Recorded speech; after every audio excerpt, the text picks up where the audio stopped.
You're surrounded by sunlight. Your back begs you to stand up. Before you're fully awake, you smell a roast. No, burning meat. Burning, rotten meat. Disgust slowly crawls toward your consciousness. You stand up. Normally, you would dust off your cape and blanket, but the sound and stench of fire invite your survival instincts, which are stronger than your routine. Your horse is nervously looking around. Your bags are where you left them. The fire is not in the camp itself. You see an open gate. Oh dear. I am hungry. Starvation weakens you in the physical struggles. You should take a break. Hour's good. People are hesitant to trust you. Your face is dirty. Okay, so that's why she didn't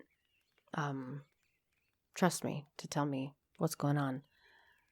Can I eat? What do I have here? I didn't look at my equipment. I have a well-crafted battle axe. Great. Traveling with an axe shows that you've learned how to fight humans and human-sized monsters, while having a weapon made of steel makes it clear that you are someone to be reckoned with. Crossbow. They are difficult to make and valued for their usefulness. They can be used by almost anyone, even without much training, and can pierce almost any scale or armor. It looks like I have 3 bolts, that's it. Gambeson, a padded defensive jacket made of linen filled with rags. It's the cheapest type of armor, yet surprisingly effective and, as a result, very common. Rope. It can support the weight of 4 people with their traveling equipment. That's very specific. Travel set. Your sacks contain all sorts of useful tools. Like what? The travel set. All sorts of odds and ends that you've taken on this journey, just in case. A rainproof cloak, a set of bone needles and a thread, an iron knife, a blade sharpener, a tinderbox, and a couple of fat candles, a bunch of rags used to make torches, as well as a flask of oil, a pair of protective gloves made of thick leather, a bar of soap. Okay. Fresh undies? Merchandise. A purse with coins. The city artisans make coins by cutting dragon bones into slices. They are valued by merchants, though rarely used in the countryside. Food rations, dried meat, crackers, nuts, seed, fruits, water, which spoil slowly and don't require additional cooking. Cool. Eat. You can't use your inventory right now. Why? Because shit's going down and there's a fire, that's why. Alright. I go outside to see what's happening. Wait, let's make a real save. Boop. Let's go. Both soldiers are standing near a humble pyre. The man looks at it contemplatively. Tulia is the first one to turn towards you. Leto. She greets you with a nod. We use the horse's manure for the flames, so don't worry about cleaning it up. Cool, thanks. You see a corpse among the flames. It's impossible to tell if it belongs to a male or female, but it was an adult. The burning process won't be over for a couple more hours. A traveler or an undead? The latter. A young one. She lacked the pneuma to understand that she won't get inside the camp without climbing. I stabbed her with a spear from a safe distance. She shifts her weight. One more fog and she'd be a real threat. Even now, it took a couple hits to knock her down. So the fog thing, I saw, when I loaded the game once, it said something about the fog being dangerous and being able to raise the dead. So I think that's what she's talking about. Sooner or later, every human shell wakes up, gaining more strength with each soul it devours and each moment it spends in the fogs. Burning the dead is not just a religious practice, it's a necessity. Soldiers, priests, village mayors, even road wardens. Making a large pyre takes a lot of time, but it saves lives. Tulia calls this undead a she. Interesting. Most unites hesitate to do so. Time for me to go. Running away from the reek, huh? I don't blame you. She looks again at the fire. Remember, if you manage to find out what happened to Asterion, we're here for 19 more days. Good luck on the road. Those words make you stop. An old farewell, now infamously mocked in a number of songs and tales. It's seldom used without scorn. Yet you detect no hint of sarcasm in Tulia's voice. She observes Sapphire with one hand on her hip, the other on her chin. I prepare myself for the journey. You somehow miss the fact that your mount is already prepared for travel, saddled and warmed up. You double-check the equipment, but you don't need to fix anything. The soldiers were not only kind, but also diligent. Now I feel really bad for suspecting them. Normally, preparing any palfrey for a long journey takes a lot of time. You still hope to find a good area to make a stop later on. If a horse gets no hay and is forced to graze on wild grass, it can eat for over an hour at a time before it feels full. Isn't hay just dried grass? And if so, what's the difference between eating hay and eating grass? If anybody knows, I'm actually genuinely curious. I'd really like to know why hay is better than fresh grass for a horse. You gather your possessions and prepare the things that always need to be at hand.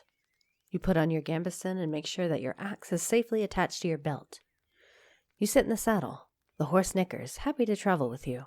It's time for you to get to the crossroads north from here. I need to ride north. Use the travel button to see the map and move to another area. I gotta eat, though. Why can't I use my inventory? I gotta eat. I'm hungry. Alright. 14, is that 14 hours before dusk?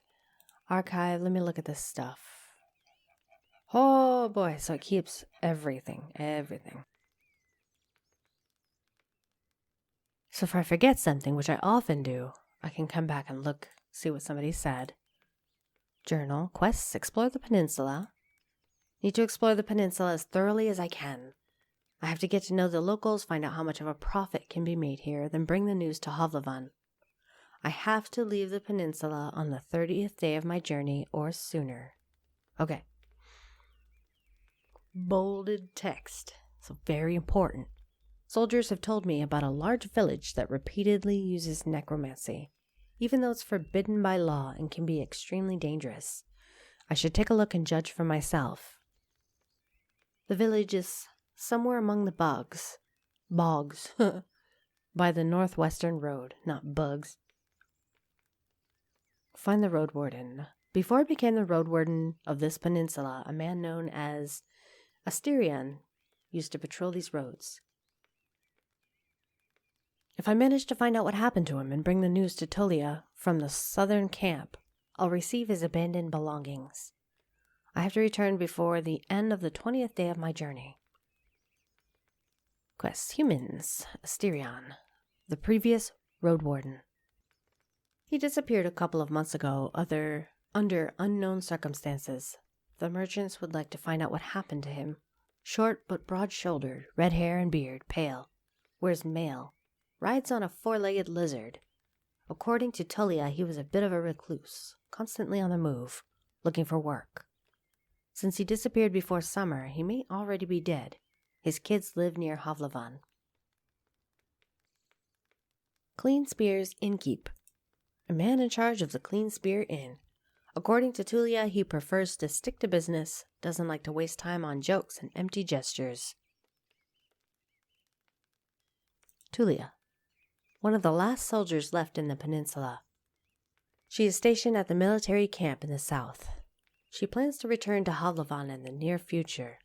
She didn't expect to become a lieutenant, and most members of her squad are already dead. So this is keeping track of everything I've learned so far. Hovlevan. The heart of the northwestern province of the 10 cities, one of the greatest harbors in the Dragonwoods. The place that pays for my services in the peninsula.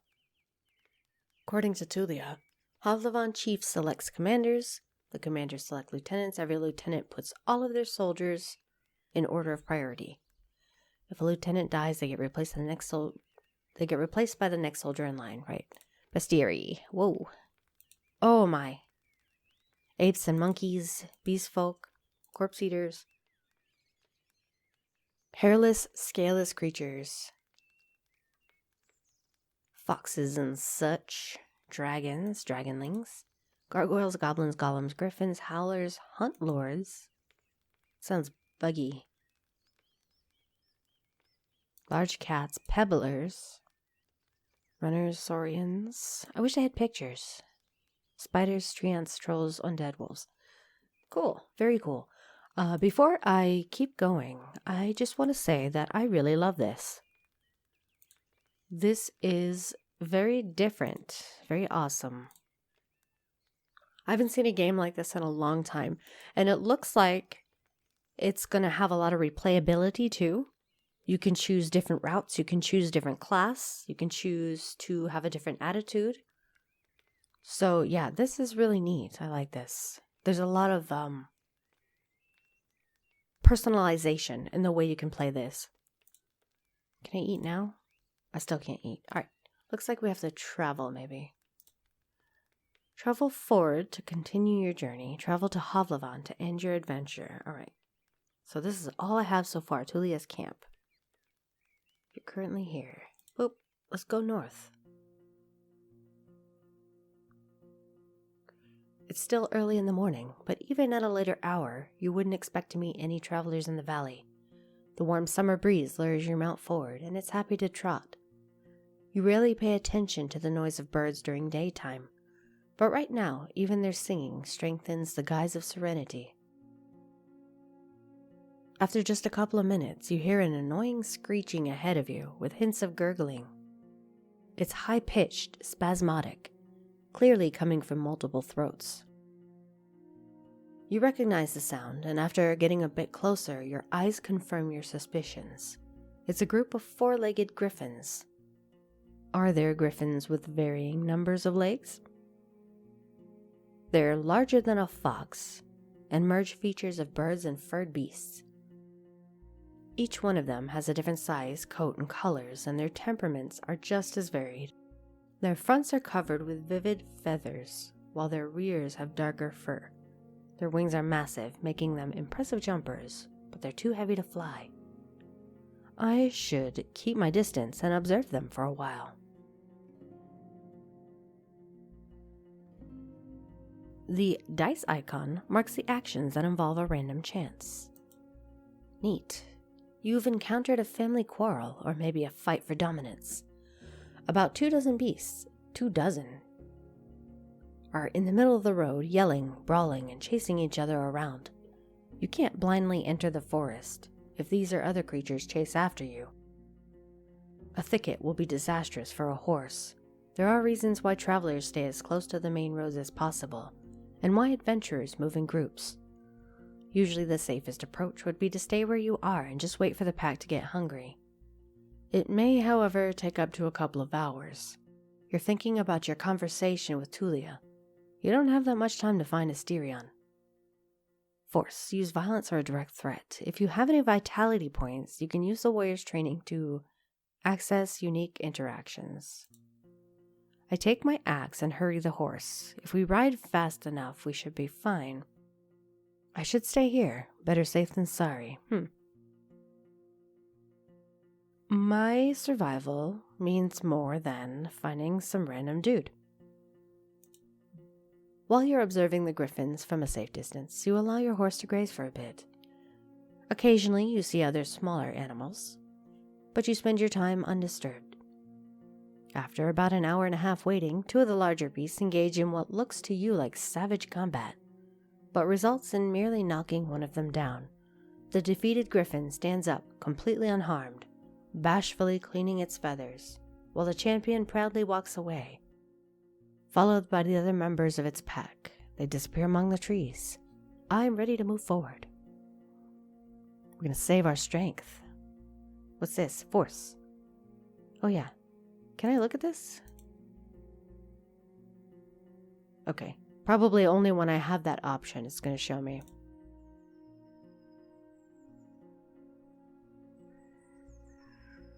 Keep track of your achievements as your journey unfolds.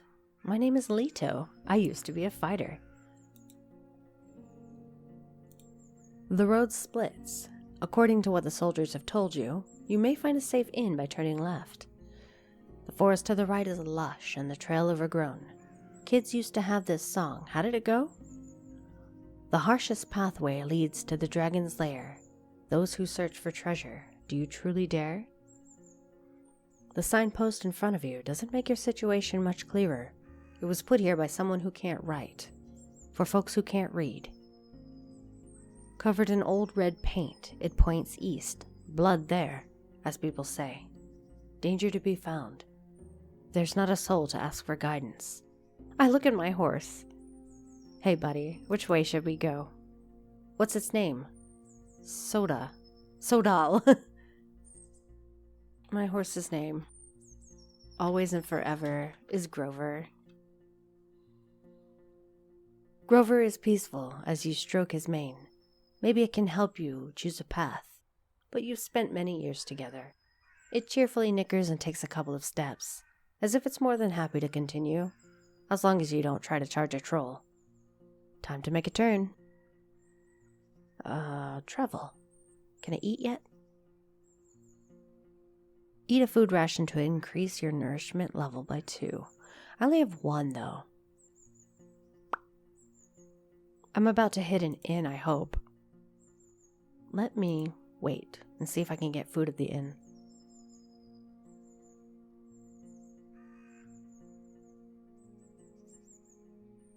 The southern crossroads, a point connecting the deep forests of the east, the western wetlands, and the road to Hovlevan. You're currently here. This is a really big screen. I just want to point that out. If this entire place is map, how cool would that be? Also, I'm curious, can I access the map if I don't have travel available? I can. I hit M. Cool. Explore east, explore west. I want to find the inn. I don't know. I have a lot of time. Grover trots with ease, unbothered by the few branches covering the beaten road. The bird songs and distant howls draw your attention to the forest, which slowly gets sparser and brighter. You spot boars, roe deer, and saurians. The sight of a nearby wolf pack worries you, but once you push your hips forward and your palfrey enters a canter, the beasts don't even begin a pursuit. The speed alone will protect you from many dangers. You notice a stone tower taller than the trees. It must be the inn I've heard about.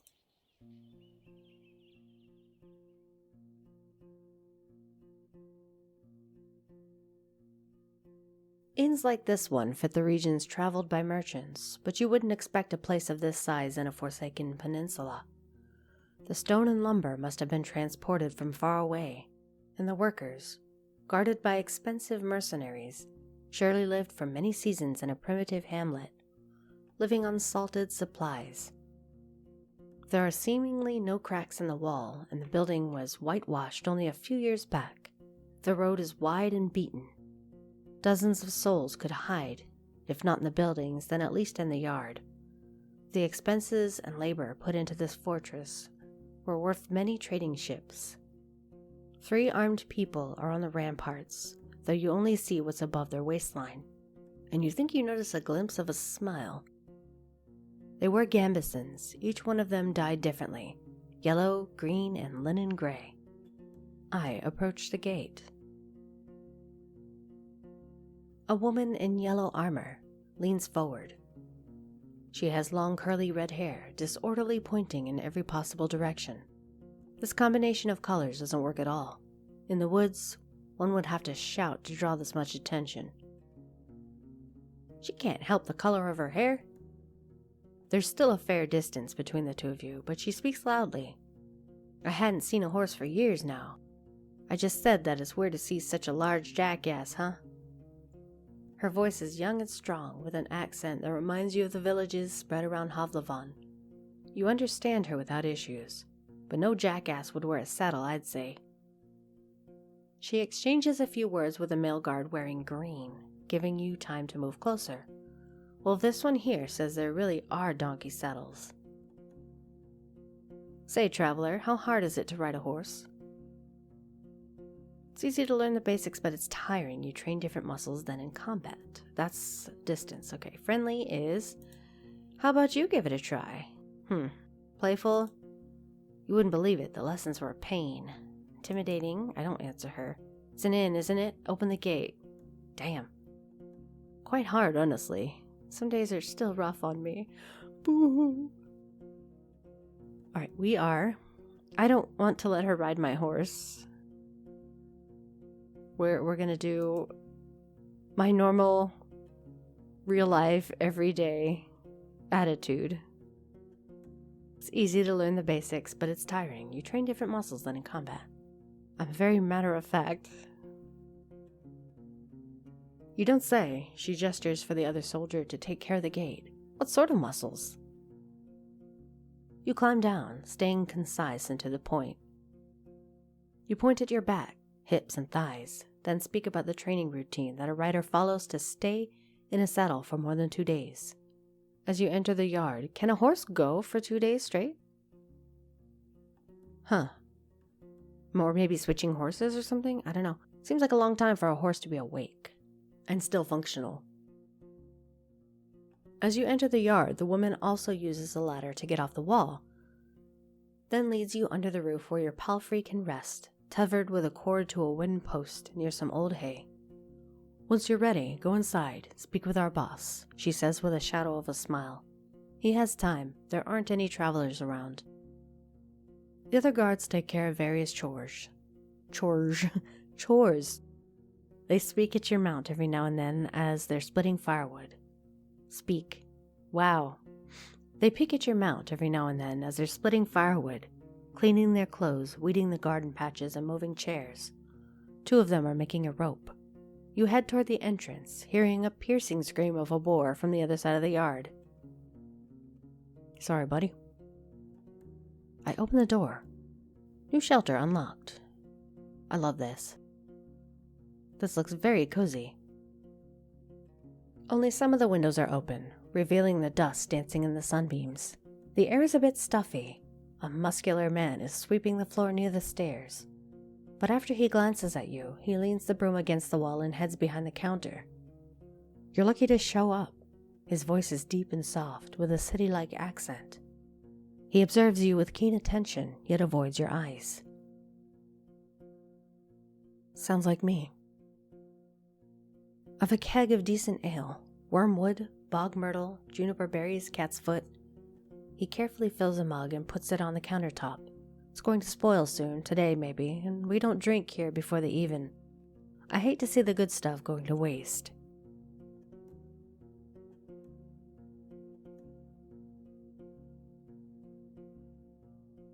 His skin is dark, almost purple. Rare, even among the southern tribes, and the hair is naturally bluish. His clothes are quite fancy for manual labor. The elegant tunic wouldn't stand out in the city square. I like how they just nonchalantly say that this guy's purple, with blue hair. The planks let out a creak after every step you make, so you slow down a bit. You could swear that the innkeeper made little to no noise. Here you go. He pushes the mug forward. But just so you know, my clean spear doesn't belong to Bekavon. You can sleep on the floor if you wish so, but if you want a bed or a meal, you have to pay. We may have some leftovers from dinner, but I'd need to check. See my options. I know he didn't like jokes and wasting time. Thanks for the drink. I see you know how to make friends with a Roadwarden. Happy to help. As a Roadwarden, I'm more than capable of taking care of the entire cask if you need me to. Intimidating. I'm not here to pay compliments to piss in a mug. I'm a Roadwarden, and I'm looking for answers. Or vulnerable. Thank you. I'm a Roadwarden, so I'd never refuse a free drink. I won't stay here for long. I introduce myself. Straight to business, Leto is. He nods and fills another mug, this time with water. I guess there's no point in waiting for Asterion then. I'm glad to see someone taking his place. Even my crew here hits the road only if they need to see the healers of Howler's Dell. And they're more than resourceful. A Roadwarden is always going to find work here in the north, though maybe not on the eastern road. He takes a mouthful of water and drinks it with a pleased sigh. There are no guests here at the time, or hardly ever. I can take a short break. He meets your eyes, though for a brief moment. We getting friendly? Ignore the ale, tell the men I have a couple questions. I drink the ale, why not? Tired. Need to relax. The dark room and wooden walls of the mug make the... Wooden walls of the mug? Okay, I guess that makes sense. The sides. The dark room and wooden walls of the mug make the liquid look as brown as a chestnut. I can speak, I promise. The lee in spring, lay? Hits your nose, and the first sip is even too complex, too flowery. While the brewer has used fancy ingredients, the exotic licorice ruins the aftertaste. Now you know why there's so much left. Maybe it takes an acquired taste. The innkeeper nods. I was hoping to see someone willing to patrol the roads. Maybe you'll help me with a worrying thought I have. Which is? There are brigands in the woods. Our place is a stronghold, so I'm not afraid of an open strike. But they got more active in the last 2 years. One day they may steal our furs, and I've no doubt they're the reason why merchants come here only once. Having bandits around gets expensive. He rubs his hands together, camouflaging his paws. I want you to reach Howler's Dell, northwest from here. It's the largest settlement around. I'm sure you'll get there sooner or later. Ask Thays, the mayor, about Glaucia. These names are getting me. Glaucia. We're going with Glaucia. The bloodthirsty wolf of a woman. I've heard rumors about a raid in the north. If Glaucia's ready to break the truce with the locals, I'm willing to join forces with them to get rid of her band. He looks at a nearby dragon bone. Not too difficult, right? Just do it when you have a chance. A couple of days won't make much of a difference. I'll pay you 2 coins when you get back with the news, fine? What do I do? Ask the mayor about Glaucia. Okay. And see if she's ready to break the truce with the locals. Got it. 2 coins, that's it? I nod, or 3. We'll be agreeable. Great. What else do you need? Glaucia's band. I could eat something. Do you have any leftovers? I hungry. Got food? Yes, I feed them to our boar. Oh. I won't give them away for nothing. Bro. He tells you to wait, then leaves the building for a few minutes and returns with a wooden bucket and a long stick ending with a hook. Go through the gate and turn left. You'll see a bunch of bushes. We need some berries. Bring me a bucketful. You'll be done in half an hour or so. Your horse could use a nap anyway, and I'll prepare something to fill you. The hook is not made of metal or wood. It's a long, curved claw, almost black. I won't do that. Do I look like someone who forages for berries? Or I reach for the tools. Half an hour? That's quite a lot for berry picking. Let's do it. Free meal? Shoot. You receive a set of tools. The tools are cold, not too heavy. You notice a pair of thick gloves at the bottom of the bucket. The berries are not the problem, the innkeeper smirks. Unlike the snakes, better scare them away with a stick or move them with a hook. And protect your hands. The little ones won't eat you, but don't get bitten. I'm sure you know how to be patient. Snakes. Fine, I'll go right away. You step outside. Grover's looking around. You hear the sounds of work coming from the armorer's workshop. Go back to the inn, approach the guards, head to the armorer, go to the well. Should go outside and forage for berries. Let's do the berries. Let's get it done. The innkeeper knew what he was talking about. You put on the gloves and slowly look through the bushes from a safe distance. It doesn't take long before you notice the first serpent, lying on a rock somewhere in the thicket. The creatures are not that large, and even if some of them hiss at you or slither closer, the jabs of the hook keep them at a distance. You don't know much about these berries. They are round and reddish. You wouldn't trust such a color, even if you were desperately looking for food in the wilderness. The plants don't have thorns, but the leaves are harsh, and you make sure to thoroughly cover your skin with your clothes. You have to look through many bushes to fill the bucket, but the presence of insects and snakes doesn't allow you to relax. I gather the berries and go back to the inn.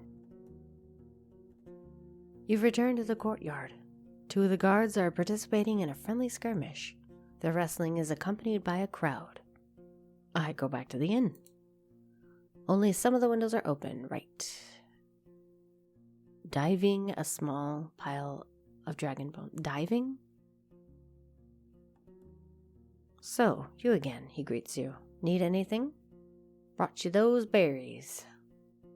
You lost the berries, you satisfied your hunger. Nice. Great. He peeks inside the bucket and puts it on a countertop.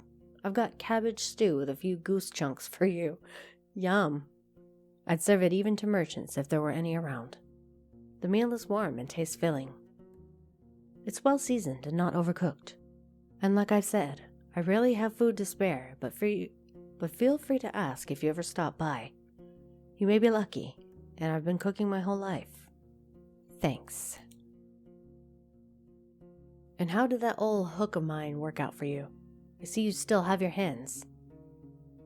I gave him the hook, I'm fine. I'd like to buy it from you. Lie, I've lost it. I'm fine. Do I need the hook? He takes the hook from you and nods. Need anything else? Kind of regret not buying it from him. I don't have a lot of money, though. Money seems very scarce in this world. I've already asked for leftovers today. What do you have for sale? Do I have anything you'd like to buy? I'm looking for Asterion, the previous Roadwarden. Let's ask about Asterion. Are you now? He goes to the table and invites you to sit down with him. I don't think I'm going to be of much help. He rests his elbow on the tabletop and quietly grunts to clear his throat. But I do want you to find him, so... When asked about his intentions, he measures his words. Asterion and I have made a risky deal. Well, a very promising one. Last time he was here, he took 50 coins. My half of the investment. He anxiously knocks on the table with a fist. If you get my coin, or at least find out what happened to the guy, I'll make sure you won't be disappointed after bringing me the news. Could it be that Asterion stole the money and ran away? He looks at a window and starts to play with a shutter. I just think Asterion ain't the kind of soul that would do such a thing. For him, it wasn't much of a fortune, and I'd risk saying he had earned my trust. Not only mine, you know, it's easy for a Roadwarden to make connections. He always had places to go, things to take care of. He rubs the table with his thumb, as if trying to clean an invisible stain.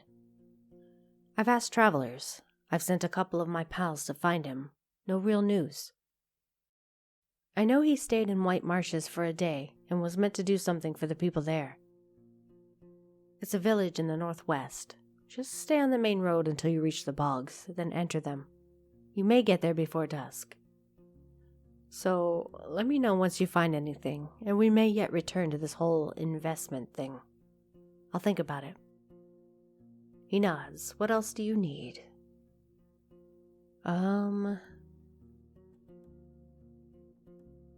What can you tell me about the peninsula? What could anyone say? This place doesn't even have a name, unless there's an old book in an archive that no soul knows about. You know what I'd call everything from here to the coast? The hunting ground. He glances at your eyes. But it's not us who hunt, keep that in heart, but the beasts in all shapes and forms. His words slowly gain confidence, which is strengthened by his deep voice.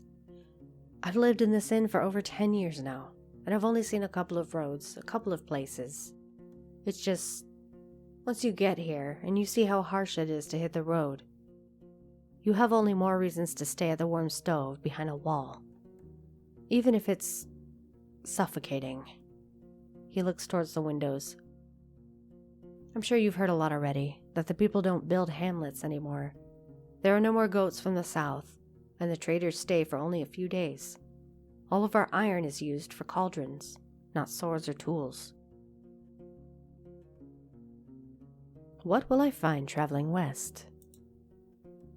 Well, there are hills nearby, then you'll find a village, maybe an hour away from here. It was destroyed by beasts almost a decade ago, nothing to see there. The goblins live there now, so most people just travel around it.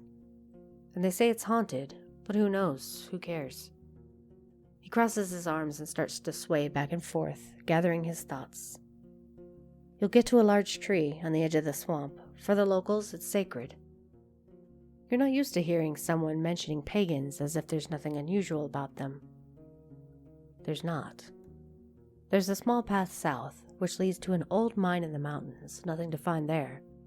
But keep riding north, and you'll find Howler's Dell, set at a clean brook. Farmers live there, and sheep and druids. They'll let you stay for a night, but they're not cheap. If anyone thinks my prices are bad, it means they haven't been to the Ape Ale Inn yet.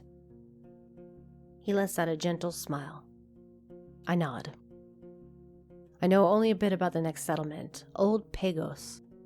The soil there ain't too fertile, so they work in their quarry and help other settlements build things in exchange for crops. The forests and hills ain't too harsh, but the Seekers have a small monastery nearby in the mountains. I don't care much about them. They keep to themselves and they don't pay well. The third village is unknown to me. White marshes set at the bogs. I've heard it smells like a griffin's lair. I've heard a lot of nasty rumors about the place, but I won't share them. I don't want to be a lie spreader. So, 3 villages, really. Howlers, the one near the monastery, whatever it's called, and marshes. Don't let their beds and palisades fool you, though. Weird people live there. Don't tell them more than you need to. You wonder if it's something he would tell other travelers as well. Are the eastern roads as rough as I've heard? Pretty much. Don't leave the main road, I'd say. Not so far from here, you'll find an old dolmen. What's a dolmen? A few of my people had to spend a night there, and monkeys stole food and gauds from their bags. It was their fault. One of them had fallen asleep in the middle of his watch, but, you know. The eastern forests are wild, the roads are rough. Almost no soul lives there. One day all these roads will be swallowed by the trees again. The furthest my team has ever gone was the home of the Enchantress. Just stay on track until you reach the crossroads, right near an abandoned watchtower. From there, turn east. You'll recognize the place. It's a nice home in a lonely meadow, surrounded by a wall. He looks toward the closed window, then at you again. Kind of like our walls, but simpler, without coating. She lives as a hermit, Eudocia. I don't even know how she survives there. But if you don't have a decent coin, you won't find much there. So back to the crossroads. If you turn left instead, you'll see a road. People stay away from it. It connects the tower and the monastery, a shortcut between the 2 sides of the peninsula. I was warned by the locals not to use it. It already belongs to the beasts. Were you ever at the northern coast? I only know about another inn. It's far from here, maybe a day on foot, a bit less from the eastern side. His eyes once again focus on the floor. I've never been there, but I've heard it's a safe place. Close to villages and fishers and hunters. Close to villages of fishers and hunters, although I don't know much about them. Thanks. That's all I need. What do you need? Man. Alright, what do you have for sale? About Glosha's band. He freezes, silently observing your hands. I'm on it. What? What was that exchange? Any rumors worth sharing? The innkeeper sighs and looks out a window. I don't like to talk about people who ain't nearby, Roadwarden.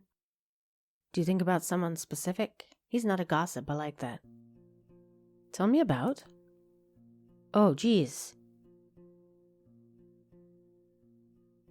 That's badass. Can I actually write? Let's put Tulia.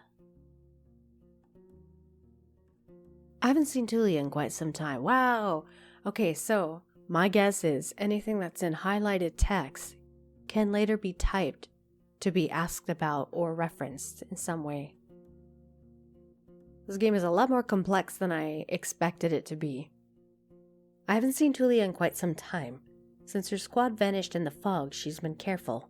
Glad to know she's still alive. She's too inexperienced to lead the others to battle, I think. He shrugs. Like most people, she needs to follow others, but she already knows that. There's nothing worse than a fighter too stupid to limit their ambitions. Okay, let's change the topic. What do you have for sale? I can offer you some food for your travels, though not too much at once. He points at the barrels that stand below the stairs. Here I mostly keep strong drinks and such, but I can go to the cellar and pack something for you. Apples, nuts, sausage. I'd buy 3 food rations for a coin. Yes, please. I have an elk fur I don't need. Its buyer was caught by a pack of red wolves. It's nice. Can be added to a sleeping spot. Hung on a wall, turned into clothes. It has a nice yellow pattern on the sides.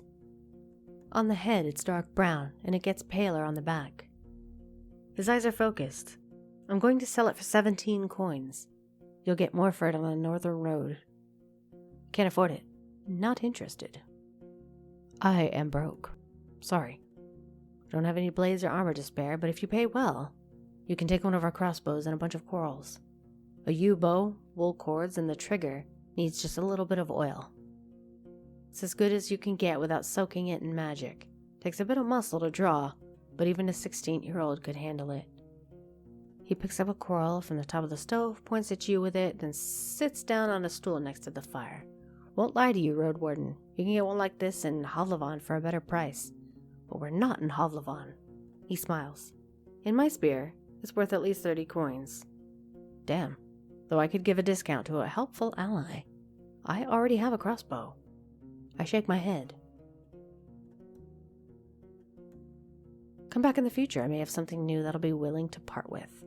Do I have anything that you'd like to buy? Different traders are interested in different goods. They will purchase only some of the things you have to sell, and their offers may vary. You pull out some items, but the innkeeper shakes his head. I don't need those, nor could I sell them to anyone. I'd rather make coins than waste them, so bring me something of value. I pack my things, okay. I didn't expect to find an inn of this size in a place such as this. Ah, so you know a thing or two after all. His mocking tone is soon replaced by a gentle smile. It was built long before we arrived. It didn't work out well for the previous owners. Once the war ended, they left. Not enough travelers, bad trade, the villages stick to themselves. We, however, came prepared, and now we're prospering. When you ask him how they can afford all the supplies, he runs his fingers through his dark hair. I'm not against running an inn, but we don't rely on guests. We're the ones doing all the trading. My hunters are a clever bunch and stay safe in the forest. In exchange for furs, claws, and bones, we get what we need and more. Both from the south and the north.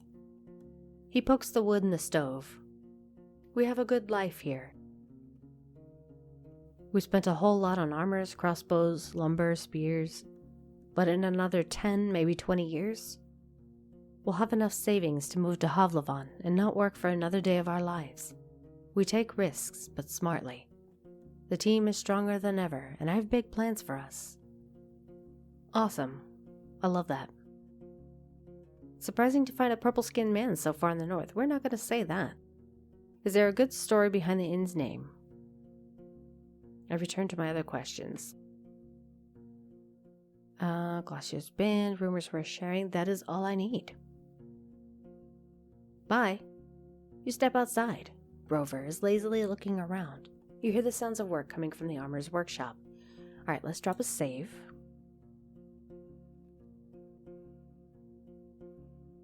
So, I don't have any money. I have 4 coins. Grover is in my inventory. I can go back to the inn, approach the guards, head to the armorer, or go to the well. What's the well? Do I have anything about the well in my quests? Explore the peninsula. Okay, soldiers have told me uses necromancy. I already read that. Help others. While I'm here, I want to help people. Make this region safer for the locals and newcomers alike. Right. That is my chosen goal. Find the Roadwarden. Right? Okay. This is new. In the Clean Spear Inn, I've heard that right before Asterion's disappearance, the innkeeper gave him 50 dragons for some sort of investment. Asterion was last seen in White Marshes, a village in the northwest. Glausha's band. According to the Clean Spear's innkeeper, Glausha and her band of bandits that have broken the truce with the local villages. He's going to pay me 2 dragons if I get in touch with Daze, the mayor of Howler's Dell, and bring him her response. Let's try to stick to my general helping people goal. I need to go to Howler's Dell and White Marshes. Let me see my map. Can I see my map? Uh-oh. I forgot where they said. Western wetlands must be the marshes.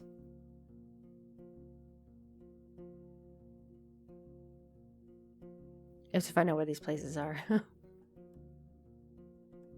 Howler's Dell, Western Road, and then the White Marshes, west. So it looks like all of my stuff is sending me west. What is the well? I want to go to the well. Recently renovated wooden... The recently renovated wooden roof covers the well from rains and birds. One of the guards is enjoying the cold drink he drew with a bucket and tells you to use only as much water as necessary. You have no additional equipment that could help you here. I won't get much cleaner here. My clothes need no washing. I am dirty. I step away. How do I clean myself? Your face is dirty. Okay, approach the guards. The woman in yellow armor is kneeling next to a brown, hairy boar, which is resting on its side. The beast is not as large as the dark ones from the forest. It responds to the touch of the human's hand and brush with grateful grunting and rapid twitches of a hind hoof. No matter how friendly it appears, it's still tethered to the well, and you have no doubts that its charge would leave Grover dead in but a breath. Not Grover! When the woman notices you, she steps forward, to the boar's disappointment. So the new Roadwarden. She points at a window with her chin, forestalling the question.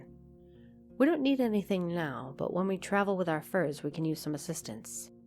She may be around 30, but her warm voice and bright smile are camouflaging the touch of time on her unpowdered face.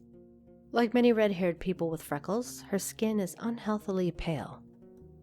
Maybe it's not unhealthy, maybe she's just pale. The boar runs up to her, observing your boots and fruitlessly sniffing for food beneath the beaten ground. She pats its back, but maintains her focus. How about a game or 2? We have a bit of time and can talk a bit about this and that. Maybe you'll get a couple of coins, or lose one. She winks. We could play dice or throw axes at a target. I don't really have time for this, but... I don't really have time. Let's play dice. I do need to befriend some people, right? I don't even know her name. Your arrival, and especially the dragon bone you pull out, are cheerfully welcomed. 2 of the guards bring a table from the inn.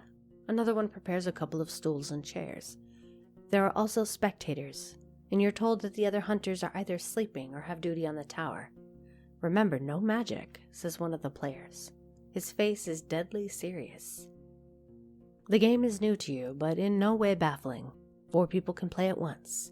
The wooden dice are long, with only 4 dotted faces. Every time someone wins a round, they get a point, and the person with the most points at the end of the game wins all the coins. As you play, you don't feel like you have much control over the results. Okay, so it's luck-based. I blend in with the group. You share casual jokes, memories, and views on luck and optimal strategies. Grover and Tulia's camp are also brought up, but when you ask about the roads of the locals, their stories are vague. The drinks are here. It's a pour beer made from the leftovers after the regular brewing. It's cold, sweet, and doesn't hit the head, but you try to avoid the smell. Just don't spill anything, the boar may get sick, says your bald opponent. In just a few minutes, you get 2 points, which are now represented by smooth pebbles. You don't really know how you got them. Either you don't get the strategy, or it's just gambling. It's probably just gambling. Let's see how lucky I am. What? I won 3 coins? During the final round, you get ahead of everyone, and the spectators playfully comment on your plays. The winner takes all. 3 dragons are placed on the table, and you quickly put them into your purse. The table and chairs are moved back into the building, and the guard in yellow armor thanks you for playing. Is there anything you need? We already played today. I asked for her name. Oh, what was that? After a brief giggle, her voice gets cold and serious. I don't think so, Roadwarden. We use names among friends. You ain't one. Damn. I won't be tempted to awaken any curses. Oh, I see. She doesn't trust me enough to... Probably because I look like a bum. I was foraging for berries for the innkeep. Okay. I have some questions about this place. Let's go. Travel. West.